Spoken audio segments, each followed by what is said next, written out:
Que el Señor sea el que nos dirija y que su Santo Espíritu nos acompañe en la exposición de su palabra, y que la gracia del Señor Jesucristo sea con todos nosotros. Amén. El apóstol Pablo fue el apóstol que se centralizó en el tema de la justicia de Cristo.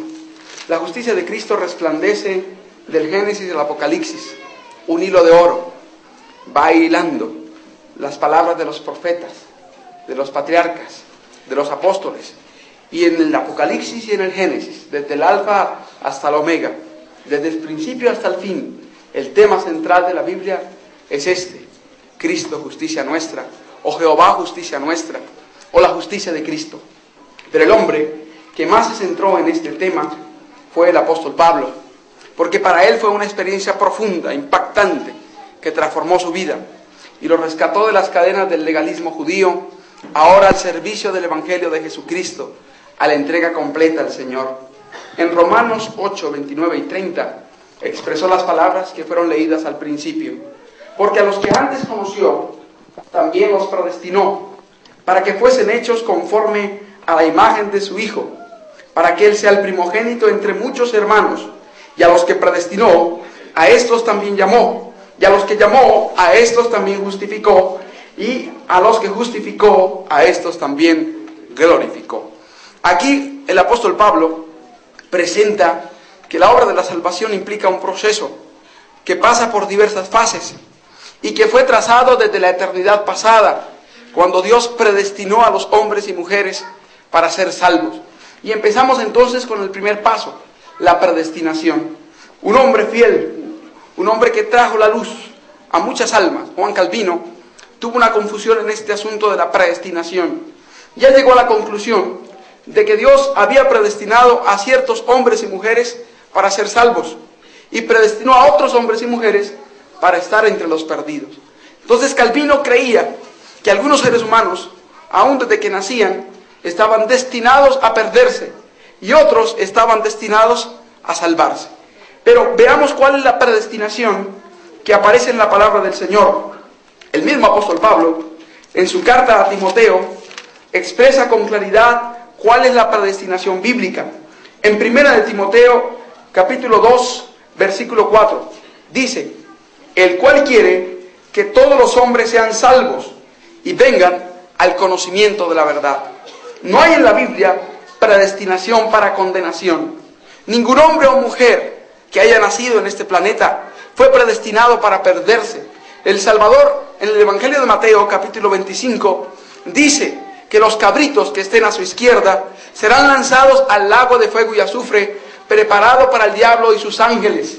La condenación fue programada específicamente después de la rebelión de Satanás para él y sus demonios.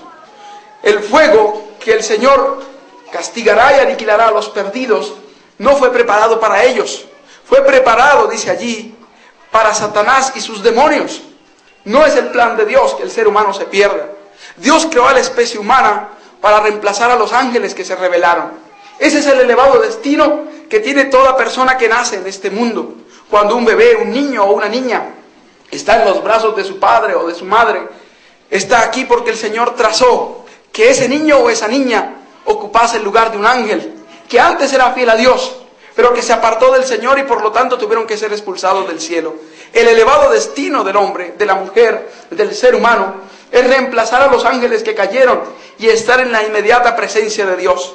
Pero ese destino elevado no fue trazado para un grupo exclusivo, para un linaje, una nación o un pueblo. Es el destino con el cual el Señor trazó para todo ser humano. Es la predestinación, la única y exclusiva que hay en la Biblia. Predestinación para salvación. Entonces Dios, en su infinita misericordia, predestinó a la especie humana para estar en su reino, para morar en su presencia y para disfrutar de la paz, la dicha y de la bienaventurada felicidad de los hijos de Dios. Pero lamentablemente el pecado produjo una periódica frustración de este plan. Pero el Señor había trazado anticipadamente el remedio. El plan de salvación no fue una reflexión ulterior en los planes del cielo. Dios no programó el pecado, pero sí hizo una previsión, un remedio para el pecado. La justicia de Cristo sería presentada en lugar del hombre, y su muerte sería vicaria en favor de la especie humana. De esa manera el propósito original con la creación del hombre debería cumplirse. Entonces, desde la eternidad pasada, la justicia de Cristo estaba programada para ofrecerse a la especie humana. En esperanza se manifestaba al pueblo de Israel, en los símbolos de sacrificios, en todas las obras del santuario. Esta verdad estaba engastada y presentada de la manera más maravillosa, más sublime y más elevada, con símbolos, figuras y palabras directas a través de los profetas y siervos de Dios. El Señor presentaba esta bienaventurada esperanza a los hombres, esta oportunidad para remediar su situación y reconciliarse con el cielo. Esta predestinación también nos incluye a nosotros.